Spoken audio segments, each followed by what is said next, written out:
As we, as a mission, reflect on who we are and why we exist, each of the statements of our existence is important, were intentionally chosen. SIM exists to worship Christ in word and deed. Now, how do we do that? How do we express that worship in the ways we conduct ourselves, in the things we do? The first is that we make Christ known among those who have never heard the gospel. The mission is about the gospel of Christ. Acts 4:12 tells us, "And there is salvation in no one else, for there is no other name under heaven given among men by which we must be saved. That is, except the name of Christ." There are still many who are living and dying without hearing that good news. The reason mission organizations like ours exist is that such people could hear the good news of Christ. So that is an expression of our worship. We step out in faith, irrespective of barrier, whether political, geographic, cultural, social, whatever. We step out, trusting in Christ and taking his gospel to those people. And we do it because we know Christ loved them, and his love compels us to love them as well.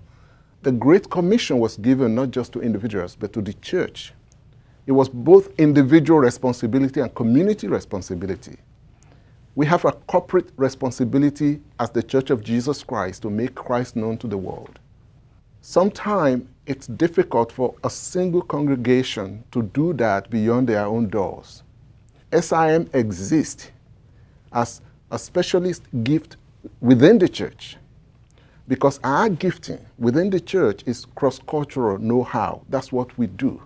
We're not outside the church, we're part of the church.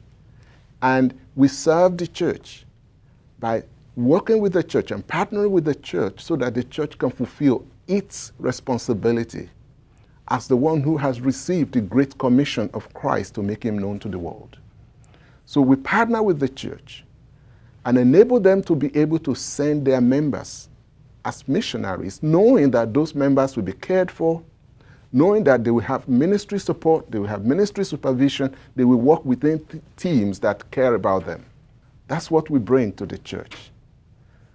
We also serve Christ and worship him as we work with individuals who have been called by Christ into his worldwide mission, and enabling these individuals to go from wherever they're coming from to wherever God is calling them to go. God has given a special gift to SIM by our presence to enable people from every culture and every country that we are present to join in the harvest work, in the harvest force that God is putting out there. You see, the end of the gospel is the great worship before the throne. As we see in Revelation 5 and Revelation 7, people from every tribe, language, and tongue worshiping before the throne of God. What a better way to bring about that harvest than for God to put together multicultural teams from around the world to make that happen. And that's what God is doing through SIM. That's why we exist. We exist to enable individuals whom God is calling to join that harvest force, irrespective of where they're coming from or where they're going. So we worship Christ in heart, in word, in deed, by serving his church, by proclaiming him among those who do not know him yet, and by enabling individuals to join the harvest. Thank you.